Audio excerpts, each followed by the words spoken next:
ಆತ್ಮೀಯ ವೀಕ್ಷಕರೇ, 7ನೇ ವೇತನ ಆಯೋಗ ತುಟ್ಟಿ ಭತ್ಯೆ ವೇತನ ಶ್ರೇಣಿ ಹೆಚ್ಚಳ. ವೀಕ್ಷಕರೇ, ಈ ಒಂದು ವಿಡಿಯೋ ಬಹಳನೇ ಇಂಪಾರ್ಟೆಂಟ್ ಆಗಿರುತ್ತೆ ನೋಡಿ. ಕರ್ನಾಟಕ ರಾಜ್ಯ ಸರ್ಕಾರಿ ನೌಕರರ ತುಟ್ಟಿ ಭತ್ಯೆ ಕುರಿತು ಒಂದು ಲೇಟೆಸ್ಟ್ ಅಪ್ಡೇಟನ್ನು ಇಂದಿನ ಈ ಒಂದು ವಿಡಿಯೋದಲ್ಲಿ ತಮ್ಮೊಂದಿಗೆ ಶೇರ್ ಮಾಡ್ತಾ ಇದ್ದೀನಿ. ವಿಡಿಯೋವನ್ನು ಕೊನೆವರೆಗೂ ವಾಚ್ ಮಾಡಿ, ಅದರ ಜೊತೆಗೆ ನಮ್ಮ ಯೂಟ್ಯೂಬ್ ಚಾನಲನ್ನು ಕೂಡ ಸಬ್ಸ್ಕ್ರೈಬ್ ಮಾಡಿಕೊಳ್ಳಿ. ವೀಕ್ಷಕರೇ, ಸ್ಕ್ರೀನ್ ಮೇಲೆ ಗಮನಿಸ್ತಿರ್ಬೋದು, ರಾಜ್ಯದ 7ನೇ ವೇತನ ಆಯೋಗದ ವರದಿಯ ಶಿಫಾರಸುಗಳನ್ನು ಕರ್ನಾಟಕ ಸರ್ಕಾರ ಅಂಗೀಕರಿಸಿ ಜಾರಿಗೊಳಿಸಿದೆ.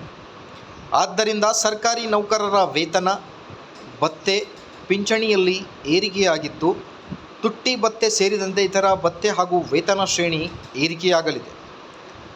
ಸರ್ಕಾರದಿಂದ ಇದರ ಬಗ್ಗೆ ಆಗಸ್ಟ್ 23ರಂದು ಅಧಿಕೃತವಾದ ವಿವರವಾದ ಆದೇಶವನ್ನು ಹೊರಡಿಸಲಾಗಿದೆ.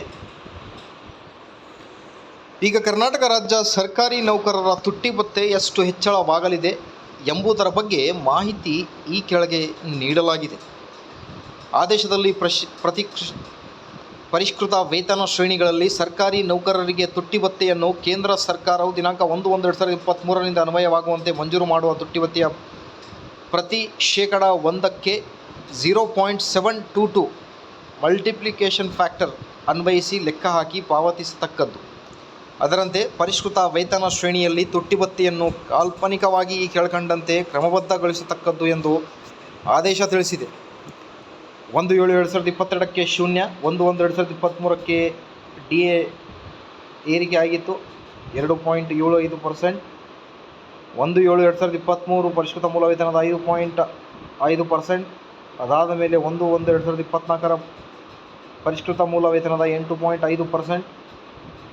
ಇದೇ ಥರ ಈಗ ರಾಜ್ಯ ಸರ್ಕಾರಿ ನೌಕರರಿಗೆ ತುಟ್ಟಿ ಭತ್ಯೆ ಏರಿಕೆ ಮಾಡಬೇಕಿದೆ. ಆಲ್ರೆಡಿ ಈಗ ಕೇಂದ್ರ ಸರ್ಕಾರಿ ನೌಕರರಿಗೆ 1/1/2025ರಿಂದ ಪೂರ್ವಾನ್ವಯವಾಗುವಂತೆ 2% DA ಅನ್ನು ಅನುಮೋದನೆ ಮಾಡಲಾಗಿದೆ.